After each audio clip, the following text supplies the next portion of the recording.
Olá, terceiros anos! Sejam bem-vindos a mais uma aula de História com a professora Inara. Nós aprendemos que há aproximadamente 100 anos atrás, as indústrias começaram a chegar no Brasil e a se desenvolver no Brasil. E esse foi um dos motivos que fizeram as pessoas saírem do campo e mudarem-se para as cidades, certo? Mas, como essas pessoas saíram do campo e foram morar nas cidades, as cidades precisaram se adaptar para receber essa nova quantidade de pessoas, porque até então o campo era o lugar onde moravam a maioria das pessoas. E só com o passar dos anos é que teve essa transformação. As pessoas saíram do campo e foram para as cidades trabalhar nessas indústrias, nessas fábricas. E se as pessoas iam trabalhar nas fábricas, significava o quê? Elas não passavam 24 horas do dia delas, o dia todo, dentro de uma fábrica. Elas precisavam ter onde morar. E onde elas podiam morar? Onde era mais fácil que elas morassem? Nos bairros operários. Esses bairros operários não eram próximos do centro da cidade, mas eles eram próximos muitas vezes das fábricas e das indústrias que as pessoas trabalhavam. Eles também eram próximos de linhas de ônibus, de bondes, de trens. Então, eram bairros que acabavam facilitando a vida dos trabalhadores novos. Esses trabalhadores, até então, estavam habituados a trabalhar nas lavouras de café, a maioria deles. E quando foram para as cidades, foram trabalhar nas indústrias. Eles moravam em bairros populares, não eram casas luxuosas, eram casas bastante simples e também existiam muitos cortiços, que eram essas moradias populares que várias pessoas moravam juntas, todas muito próximas e mais apertadas, em lugares que eram um pouco menores. Nós já vimos um pouco sobre cortiços nas nossas aulas anteriores, vocês se lembram? Esse exemplo que eu trouxe aqui para vocês é o exemplo do bairro do Brás. Ele existe até hoje na cidade de São Paulo e aqui nós podemos ver o quê? Alguns galpões, nós podemos ver as ruas, nós podemos ver lá ao fundo uma indústria. Estão percebendo pelas chaminés? Existem pelo menos três aqui nessa imagem que nós conseguimos observar pelas chaminés e pela fumaça saindo delas. E já que nós falamos sobre os bairros operários, agora nós vamos falar sobre as vilas operárias. E existe muita diferença entre um bairro operário e uma vila operária.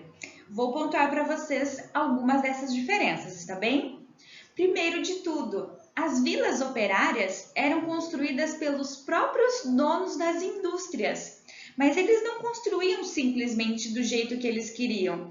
Os donos das indústrias precisavam ir até a prefeitura e seguir alguns requisitos, como por exemplo, a casa precisaria ter a quantidade de quartos suficiente para abrigar a família, a casa precisaria ter cozinha, sala, ser um ambiente mais agradável.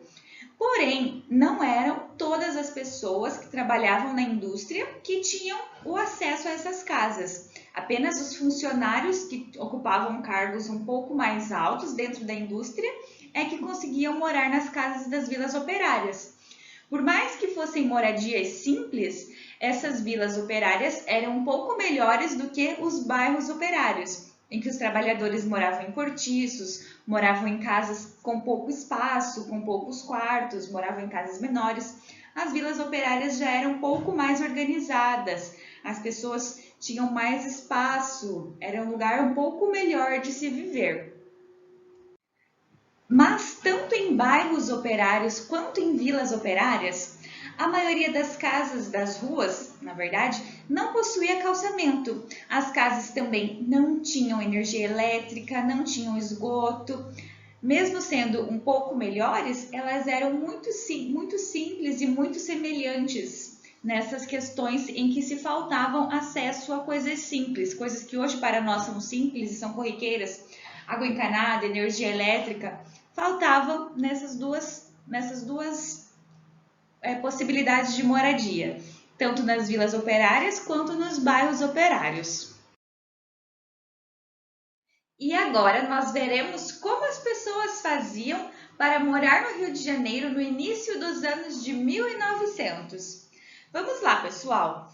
Nos anos de 1890 até 1920, a população da cidade do Rio de Janeiro, no estado do Rio de Janeiro, dobrou, ou seja, cresceu muito o número de pessoas. Mas esse crescimento todo foi de uma forma desordenada. A cidade não estava preparada para receber uma quantidade tão grande assim de novos moradores. Então, o que acontecia? Essas pessoas passaram a morar nas margens da cidade, em lugares mais afastados do centro, e como nem sempre elas conseguiam um emprego tão rápido, elas precisavam morar em casas bem mais simples, em moradias populares, como, por exemplo, num cortiço. Observem essa imagem aqui de como era um cortiço nos anos de 1904. Muitas pessoas, muito próximas também, todas bem aglomeradas ali, e era assim que era a vida em um cortiço. Ali não moravam somente os trabalhadores que saíam do campo e iam para as cidades, tá, pessoal? Esse período também foi um período em que vieram muitos imigrantes para o Brasil. Então, esses imigrantes também precisavam de emprego e também precisavam ter onde morar. Muitos deles acabavam indo para os cortiços. E a partir do ano de 1903, o então prefeito da cidade do Rio de Janeiro, chamado Pereira Passos, passou a transformar a cidade fazendo várias reformas. Ele fez novas ruas, ele passou a demolir alguns casarões antigos que eram utilizados como cortiços e passou a promover obras que melhorassem a questão do saneamento básico, porque até então não havia nada na cidade em relação a isso. E o objetivo dele principal era adaptar a cidade para a chegada dos automóveis e também da energia elétrica. E aqui nós temos o resultado daquela pavimentação que o prefeito havia feito no ano de 1903. Olhem só, essa é uma imagem de 1912 e ela mostra como ficou pronta a Avenida Central. Nós conseguimos perceber que as pessoas estão circulando pelas ruas, mas também já temos a presença de alguns carros e o poste ali no meio indica que já há energia elétrica também. E agora, pensem comigo, os cortiços foram demolidos e as pessoas que moravam nos cortiços foram para onde? Porque quem morava no cortiço não tinha condição financeira para comprar uma casa, senão elas já teriam morado diretamente na casa, não teriam morado num cortiço. E os cortiços foram demolidos, não foram construídas novas moradias para as pessoas que moravam nos cortiços, e as casas nos locais que eram esses cortiços passaram a ser mais valorizadas, porque os cortiços deixavam a cidade mais feia, mais desagradável. E agora os cortiços não existiam mais. Então o centro estava mais valorizado, os bairros que não tinham cortiços estavam mais valorizados e estavam mais caros ainda.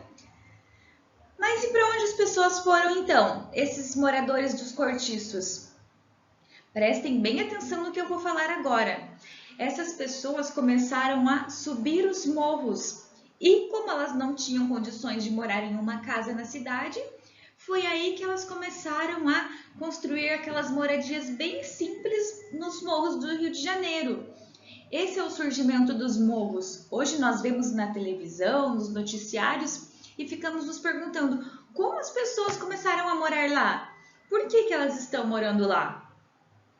Aqui nós aprendemos então como surgiram os morros, as favelas do Rio de Janeiro. Foi nesse período em que os cortiços passaram a ser demolidos e as pessoas, precisando de um lugar para morar, começaram a ir para os morros, que são regiões um pouco mais distantes do centro da cidade.